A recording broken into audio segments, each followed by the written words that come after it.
Have you ever tried to quiet your mind, only to find it filled with more noise than ever before? Anger, doubt, strange thoughts. It feels like opening a Pandora's box. You're not alone in this struggle. It's a common experience, one that a wise Sikh saint, Sant Masking Ji, explained with a simple, powerful story. Imagine a young man, much like many of us, who went to Sant Masking Ji, his heart heavy with worry. He said, "But Baji, I'm afraid to be alone with my thoughts. When I try to be quiet, my mind becomes a battlefield. I feel unsafe in my own heart." Sant Masking Ji, with his deep, compassionate eyes, looked at the young man and posed a question. "My child, tell me something. If a thief has been hiding in your house for a long time, and you suddenly switch on all the lights, what happens?" The young man paused to think. "Well," he replied, "he would either be forced to run away, or he would be exposed, caught in the light for all to see." "Exactly," the saint affirmed with a gentle nod. "The light did not create the thief. The thief was already there, hidden in the darkness. The light only revealed his presence." In the very same way, your mind has been a quiet home for thoughts, fears, and impulses that have been living there for a long time. When you decide to sit quietly and meditate, you are turning on the light of awareness. This awareness doesn't create the negativity. It simply shows you what was already there, lurking in the shadows of your consciousness. So, don't blame the light of awareness, and certainly, don't blame yourself for what it reveals. This is a profound shift in perspective. We often think meditation is supposed to instantly bring peace. When it brings chaos instead, we feel like we've failed. But what if that chaos is just the first step? What if it's a sign that the process is actually working?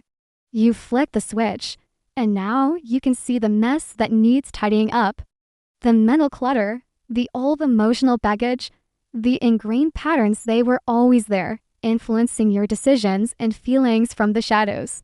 No, for the first time, you can see them clearly. The young seeker was starting to understand. But a crucial question remained. His face was still clouded with concern.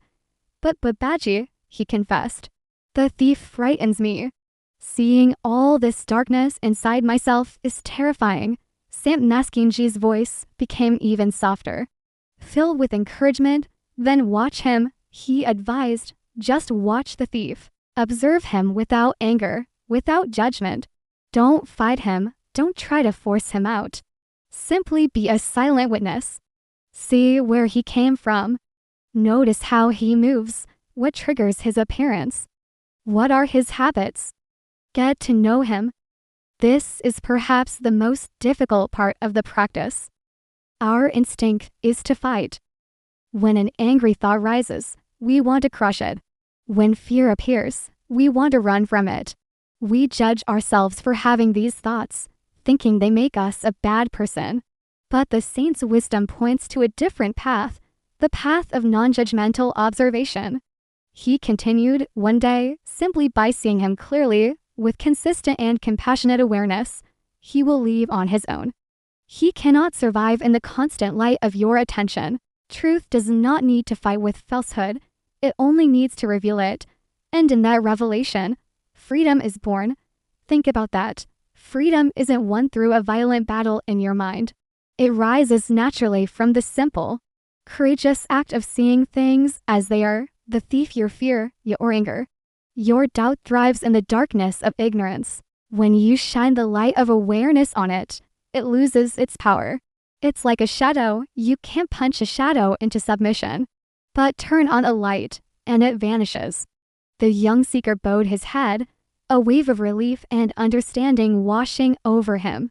For the first time, he truly grasped it. The fear itself was not the enemy. The anger was not the enemy. The real enemy was his ignorance of them. The real prison was his unwillingness to look. This beautiful story teaches us that the path to inner peace isn't about becoming a perfect person with no negative thoughts. It's about developing the courage to sit with our imperfections, to watch our inner thieves without panicking. It's about trusting that awareness itself is the cure. So, the next time you sit to meditate and your mind goes wild, remember the story of the thief. Don't be discouraged. Don't think you're doing it wrong. Instead, congratulate yourself. You have just turned on the light. Now, the real work, the gentle work of observation, can begin. Watch the thief, see him clearly, and trust that in the light of your own awareness, he will eventually find the door and leave you in peace. The peace was always there, just waiting to be uncovered. Thank you for joining me on this journey into the heart of wisdom. If this story resonated with you, please give this video a like, share it with someone who might need to hear it, and subscribe for more insights on the path to inner freedom. See you in the next one.